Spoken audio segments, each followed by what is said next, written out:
Hello welcome to back. Hello नमस्कार, म च्यानलमा नयाँ हुनुहुन्छ नि लाइक सब्सक्राइब गर्नुहोस्। हाम्रो फ्युल च्यानलमा स्वागत छ, बेड मेकिङ र हाउसकिपिङ च्यानलमा।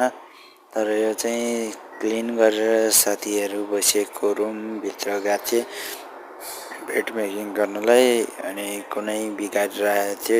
यस्तै भए पनि हालिदिउँ भनेर सोचेर मैले बनाएको थिएँ। 2.03 मिनटको रहेको छ यो भिडियो चाहिँ। यो भिडियो कुनै मिलेको छ, कुनै नमिले पनि बनाएको, यस्तै भए पनि है।